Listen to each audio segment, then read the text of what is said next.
زندگی میں ہم سبھی یہ چاہتے ہیں کہ ہماری مشکلیں، مصیبتیں، پریشانیاں سب دور ہو جائیں اور ہماری زندگی میں خوشحالی آ جائے۔ تو آج جو میں آپ کے ساتھ ویڈیو میں میسج شیئر کر رہا ہوں، میں سمجھتا ہوں یہ بہت ہی امپورٹنٹ میسج ہے، اتنا امپورٹنٹ کہ یہ ویڈیو آپ کو روزانہ دیکھنا چاہیے، اور اگر روزانہ نہ بھی دیکھ پائیں، جب بھی کسی مصیبت میں، پریشانی میں آپ پھنسے ہوں، یہ ویڈیو ضرور دیکھیں۔ انشاءاللہ امید ہے کہ آپ کو بہت فائدہ ہوگا۔ اس لیے نہیں کہ یہ ویڈیو میں نے بنایا، لیکن اس لیے کہ اس میں اللہ سبحانہ تعالیٰ کے کلام میں سے کوئی ایسی آیات آپ کے ساتھ شیئر کروں گا جس کے بارے میں اکثر لوگ غافل ہیں۔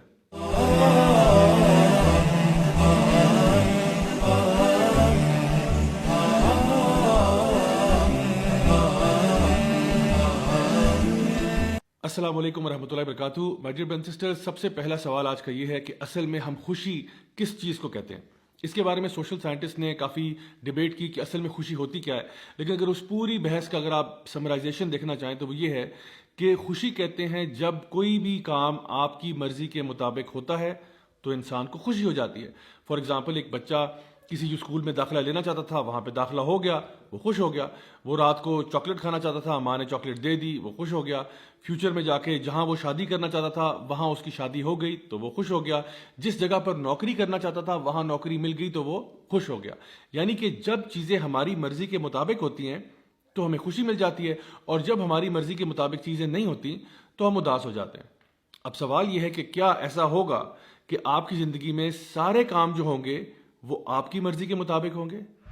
اللہ سبحانہ تعالیٰ سورہ یونس سورہ نمبر 10 آیت نمبر 62 میں ایک بہت ہی زبردست بات ارشاد فرماتے ہیں۔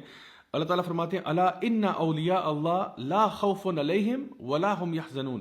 یقیناً جو اللہ کے ولی ہوتے ہیں، جو اللہ کے دوست ہوتے ہیں، جو اللہ کے پیارے ہوتے ہیں، ان کی دو خصوصیات ہیں جن کا ذکر اللہ سبحانہ تعالیٰ کر رہے ہیں۔ یعنی کہ ایک تو کہا گیا کہ لا خوف علیہم، کہ ان کو خوف نہیں ہوتا، اور دوسرا ان کو غم نہیں ہوتا۔ تو یاد رکھیے ایک بات کہ خوف ہمیشہ فیوچر کی چیزوں کا ہوتا ہے اور غم ہمیشہ پاسٹ کی چیزوں کا ہوتا ہے۔ یعنی خوف ہمیشہ اس چیز کا ہوتا ہے جو ابھی ہوئی نہیں ہوتی۔ مثلا مجھے ایک جنگلی جانور کاٹ جائے گا، مجھے خدا نخواستہ کرونا وائرس ہو جائے گا، میں امتحان میں فیل ہو جاؤں گا، مجھے نوکری نہیں ملے گی، یہ سارے خوف ہیں جن کا تعلق مستقبل کے ساتھ ہے۔ اور اسی طرح سے غم جب انسان کو ہوتا ہے تو وہ ہمیشہ کسی پاسٹ کی چیز یا ماضی کی چیز کے بارے میں ہوتا ہے۔ مثلا کاش کہ میں نے پڑھ لیا ہوتا تو آج فیل نہ ہوتا، کاش کہ میں نے یوں کر لیا ہوتا، کاش کہ میں نے وہ کر لیا ہوتا۔ یعنی انسان جب بھی غم کی حالت میں ہوتا ہے تو غم ہمیشہ گزری ہوئی بات پر کیا جاتا ہے، اور جب بھی انسان خوف زدہ ہوتا ہے تو وہ ہمیشہ کسی فیوچر کی چیز کے بارے میں خوف زدہ ہو رہا ہوتا ہے۔ تو اللہ سبحانہ تعالیٰ یہ بتانا چاہ رہے ہیں کہ اگر آپ واقعی میں اللہ کے ولی ہیں، اللہ کے دوست ہیں، تو آپ کو یہ پتہ ہونا چاہیے کہ اللہ تعالیٰ العلیم بھی ہے اور الحکیم بھی ہے۔ العلیم کا مطلب یہ ہے سب سے زیادہ علم والا اللہ ہے، الحکیم کا مطلب یہ ہے سب سے زیادہ حکمت والا اللہ ہے۔ یعنی اللہ تعالیٰ ہمارے سے علم میں بھی زیادہ ہے، ہمارے سے سمجھ میں بھی، ہمارے سے وزڈم میں بھی زیادہ ہے، اور ہمیں شاید کسی بھی تصویر کا ایک چھوٹا سا پکسل نظر آ رہا ہوتا ہے، اور اللہ تعالیٰ کو پوری تصویر نظر آ رہی ہوتی ہے۔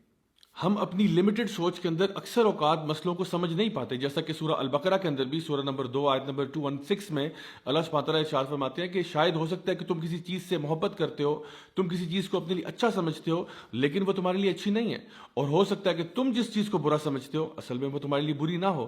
اللہ جانتا ہے اور تم نہیں جانتے۔ تو جس دن انسان یہ فیصلہ کر لیتا ہے کہ اللہ مجھ سے زیادہ جانتا ہے، اللہ مجھ سے بہتر جانتا ہے، اللہ کی حکمت میرے سے بہت زیادہ ہے، تو وہ آٹومیٹکلی اپنی مرضی کی بات نہیں کرتا، وہ اللہ کی مرضی کی بات کرتا ہے۔ اسی لیے صحابہ کرام رضی اللہ عنہم اجمعین یہ کہا کرتے تھے کہ جب ہم لوگ دعا مانگتے ہیں اور ہماری دعا قبول ہو جاتی ہے تو ہمیں بڑی خوشی ہوتی ہے، اور جب ہماری دعا قبول نہیں ہوتی تو ہمیں اور بھی زیادہ خوشی ہوتی ہے کہ پہلے تو جو مرضی تھی وہ ہماری تھی، لیکن اب جو ہوگا وہ اللہ کی مرضی کے مطابق ہوگا، اور یقیناً اللہ کی مرضی ہماری مرضی سے بہتر ہے۔ اللہ آپ کو آپ کی ماں سے بھی زیادہ چاہتا ہے، تو ایسا کیسے ہو سکتا ہے کہ اللہ آپ کے ساتھ کوئی ایسا معاملہ کرے جو آپ کے لیے برا ہے؟ میں آپ کو اپنی لائف سے کچھ ایگزامپلس بتاتا ہوں کہ جب میں نے کالج یونیورسٹی کی طرف جانا شروع کیا تو میں نے کچھ یونیورسٹیز کے لیے اپلائی کیا جہاں پہ میرا بہت دل تھا، اور میں نے بڑی محنت بھی کی، میں نے دعائیں بھی بہت مانگی، لیکن میرا داخلہ نہیں ہوا۔ پہلے ایک یونیورسٹی کے لیے ٹرائی کیا، پھر دوسری کے لیے ٹرائی کیا، دونوں میں نہیں ہوا، اور آپ یقین کریں میں اتنا ڈیوسٹیٹ ہوا، میں ایک طرح سے آپ کہہ سکتے ہیں کہ میں اللہ تعالیٰ سے نعوذ باللہ کوئی ناراض ہو گیا، اور میں یہ سوچنے لگ پڑا کہ یا اللہ مطلب تیرا اتنی بڑی تیری کائنات ہے، اتنا بڑا تیرا قبضہ قدرت ہے، اور اس میں اگر ایک مسکین میرے جیسا اس یونیورسٹی میں چلا جاتا تو اس میں کیا کمی آ جانی تھی؟ یعنی کہ اگر میرے جیسا ایک مسکین انسان اس یونیورسٹی میں داخل ہو جاتا تو آخر اس میں کیا ہی حرج تھا. لیکن آپ یقین کریں کئی سالوں کے بعد مجھے سمجھ میں آیا کہ اس کی حکمت کیا تھی. میں ان یونیورسٹیز میں ایز اے اسٹوڈنٹ تو نہیں گیا, لیکن بار بار ان یونیورسٹیز میں ایز اے ٹیچر ضرور گیا, لیکچرز دینے کے لیے, ٹاکس دینے کے لیے, ورک شاپس کرانے کے لیے. اور جس شان و شوکت کے ساتھ میں وہاں پہ گیا اور جس پروٹوکول کے ساتھ گیا, وہ اللہ ہی بہتر جانتا ہے کہ میں اس کا ڈیزرونگ تو نہیں تھا. لیکن میں نے بعد میں جب اس کے بارے میں غور کیا اور سوچا تو یہ خیال آیا کہ واقعی میں اس ٹائم پہ جو سوچتا تھا, اللہ کا پلان میرے پلان سے کروڑوں گنا بہتر تھا. اور ایک دفعہ ایسا بھی ہوا کہ میرا پاؤں جو ہے وہ 4 جگہ سے ٹوٹ گیا, اور وہ اسی طرح سے میں سوچتا تھا اس کے بارے میں کہ آخر اس میں کیا حکمت ہو سکتی ہے. مطلب نارمل میری روٹین چل رہی ہے, لوگوں کو پڑھانے کا سلسلہ چل رہا ہے, پڑھنے کا سلسلہ چل رہا ہے, تو یہ جو میرا پاؤں ٹوٹا ہے کیا یہ ضروری تھا؟ کیا یہ ضروری تھا کہ یہ واقعہ پیش آتا؟ لیکن آپ یقین کریں کہ اس پاؤں ٹوٹنے کی وجہ سے 2 مہینے میں جب بیڈ ریسٹ پہ گیا ہوں تو مجھے اتنی زیادہ کتابیں پڑھنے کا موقع ملا کہ الحمدللہ میرے نالج میں اضافہ ہوا, اور مجھے معلوم ہے کہ وہ میرے لیے ادروائز کرنا پاسبل نہیں تھا. سو اگر آپ مجھ سے پوچھیں تو وہ 2 مہینے جو تھے میرے بیڈ ریسٹ پہ, they were some of the best months of my life.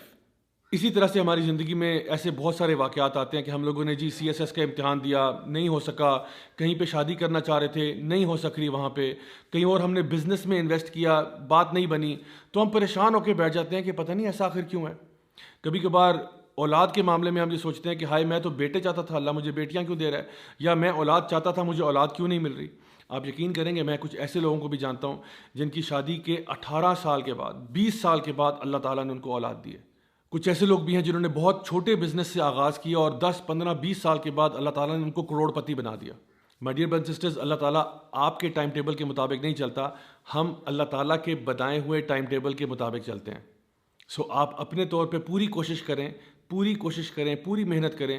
اگر تو اللہ تعالیٰ نے چاہا تو اسی میں اللہ تعالیٰ خیر و برکت ڈال دے گا, اور اگر اللہ تعالیٰ نے ایسا نہ چاہا تو یہ بات جان لیں کہ جو بھی فیصلہ اللہ کا ہوگا وہ آپ کے لیے بہتر ہوگا.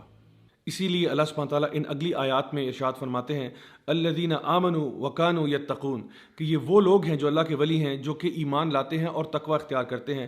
لہم البشریٰ فی الحیات الدنیا وفی الآخرہ, اللہ تعالیٰ ان کو خوشخبریاں سناتا ہے دنیا میں بھی اور آخرت میں بھی. مائی ڈیئر برادرز سسٹرز, اگر آپ ان آیات کو سمجھ جائیں تو آپ کو یقین ہو جائے کہ جو لوگ بھی اللہ تعالیٰ کے دوست بن جاتے ہیں, نہ فیوچر کے بارے میں ان کو ٹینشن ہوتی ہے کیونکہ ان کو پتہ ہے کہ جو فیصلہ اللہ کرے گا وہ بہتر ہوگا, نہ پاسٹ کا غم ہوتا ہے کیونکہ وہ پاسٹ کے بارے میں اگر جو غلطیاں کوتاہیاں ہوئی ان سے توبہ کر کے آگے آپ جا چکے ہیں. یہی وہ لوگ ہیں جن کے بارے میں اللہ تعالیٰ فرماتا ہے کہ اللہ تعالیٰ ان کو دنیا میں بھی خوشیاں دیتا ہے اور آخرت میں بھی خوشیاں دیتا ہے. انشاءاللہ آئی ہوپ کہ اس سے آپ کو بات واضح ہوگی, اور اب پریشانی ٹینشن لینے کی کوئی ضرورت نہیں ہے کیونکہ اللہ ہمارے ساتھ ہے نا. ٹینشن تو وہ شخص ہے جس کے ساتھ اللہ نہ ہو, لیکن جو اللہ کا دوست ہے اس کو کیا خوف, اس کو کیا غم. Until next time, this is me, Raja Zaulak, signing off. Wassalamu alaikum wa rahmatullahi wa barakatuh.